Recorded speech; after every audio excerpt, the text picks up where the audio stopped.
You just spent 40 minutes on the phone with your client. They gave you everything. You connected the dots and discussed exactly how this case gets won.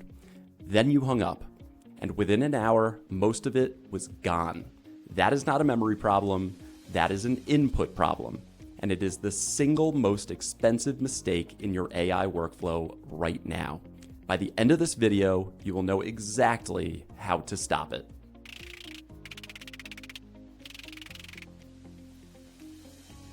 Every conversation about AI and law is stuck on the same question. Which model is best? Which vendor hallucinates less? Which tool has the cleanest interface? Which subscription is worth the money? That conversation is not wrong, but it is skipping something more fundamental, and it is the thing that actually determines whether any of this helps you. What are you feeding these systems? AI cannot do anything with a conversation it never saw. Right now, most lawyers are feeding their AI tools the thin residue of their work. The cleaned up email, the 3-line memo to file, the bullet points you typed an hour after the fact when half the detail had already faded. That is not the actual reasoning. The actual reasoning happened out loud in real time on a call or in the hallway or walking to your car, and you let it disappear. The bottleneck in your AI workflow is not the model. It is that your richest raw material never gets captured in the first place. You are asking a very capable system to help you with the assignment while handing it almost none of the relevant facts. Fix the input and everything downstream gets better at once. Think about where your actual legal thinking happens.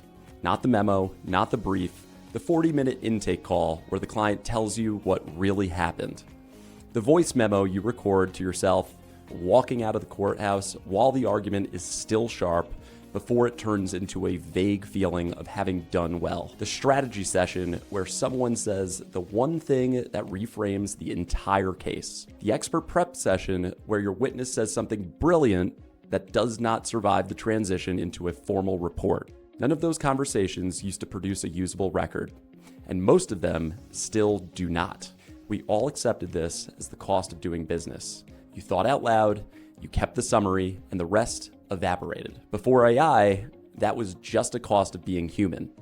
It is not unavoidable now. What changed is that we have systems capable of turning a raw, unstructured human conversation into structured, usable work product in minutes. The catch is that you have to give them the conversation to work from. And right now, you are not doing that. Nobody in this profession is doing that at scale. I use a device called Plaud. Not Claude, Plaud with a P. I bring it up specifically because the category matters. Most AI note takers that lawyers know about are tied to video calls. They join your Zoom, they transcribe the meeting, and that is the full scope of their world. Plaud is a physical recorder, small enough to sit on your desk or clip to your jacket. The professional version switches automatically between recording a phone call and recording the room without any manual input. So I'm not fumbling with settings while a client is still talking. Here's what actually goes through it on a normal week. Client intake calls, start to finish. The 2-minute voice memo I record walking out of the courthouse. Witness and expert preparation sessions. Internal case strategy meetings. The debrief I would otherwise have only in my head on the drive home. Before this, none of those conversations produced anything you could work with downstream. Now, all of them do. Let me be concrete about what you actually get from a single recorded conversation, because this is the part that surprises attorneys. Take that 40-minute intake call. By the time I have walked to get my coffee, the recording has produced a clean transcript with speakers labeled, a 1-page summary in plain language, and a list of action items already separated by what I owe the client versus what I am waiting on from someone else. From the same recording, I can generate a draft follow-up letter to the client confirming what we discussed, an intake summary dropped into my firm's template, and a chronology of the incident pulled directly from the client's narrative and put in order. That call was always going to happen. The difference is that now it does 5 jobs instead of 1, and you did not have to stay late typing to make that true. That is where the real leverage is. Now, I want to address what every lawyer in this audience has been thinking about since the first 30 seconds of this video. You cannot record conversations without knowing your obligations. Let me give you the actual framework. Federal law requires only single-party consent. That means one participant, including you, has to know about the recording, but about a dozen states require consent from every party to the conversation.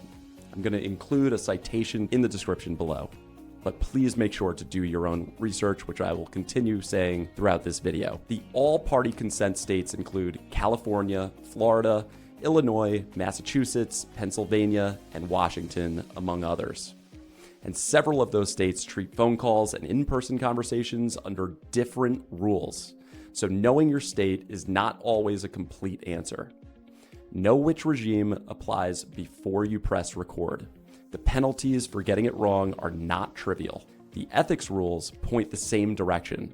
The ABA addressed this directly. Again, I'm going to include the ABA citations in the description below. The committee said recording a conversation is not automatically unethical where the law allows it, but it drew two lines that matter to everyone in this audience. A lawyer may never falsely deny that a conversation is being recorded, and the committee considered it inadvisable to secretly record your own client at all. Both problems disappear the moment you say it out loud.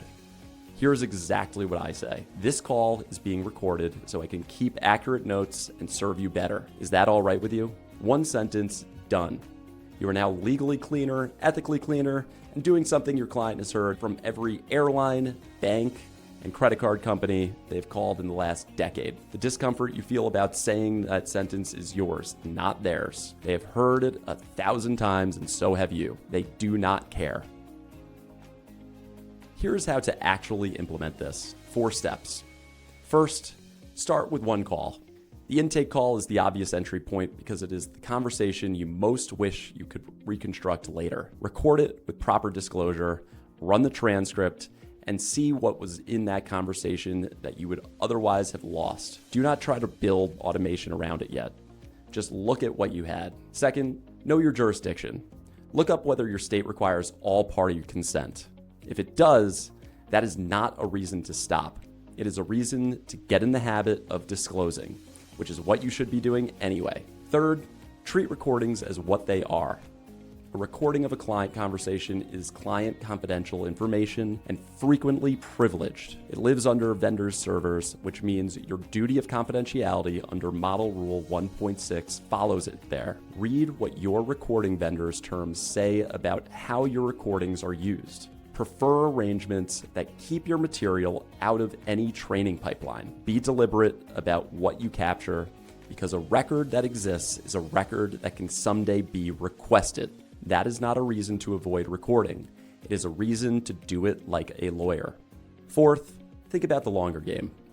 Every captured conversation is a piece of structured input, and structured input is the fuel for everything more ambitious you might want AI to do in your practice.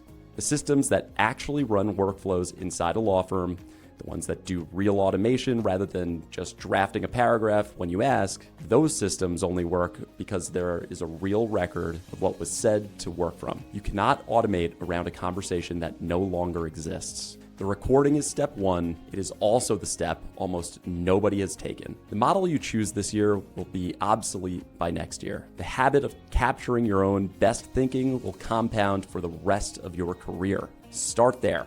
I went deeper on everything in this week's issue of the Fine Print, which is my Substack. The full consent law breakdown by state, the exact disclosure language, what to look for in vendors' terms, and where this all goes once you have a library of captured conversations to work from. If this was useful, follow the channel. Share it with one lawyer you know who's still letting great work disappear at the end of every call. And leave me a comment. What is the one conversation in your practice you wish you could get back? That answer is the best roadmap I have for what to write and build next.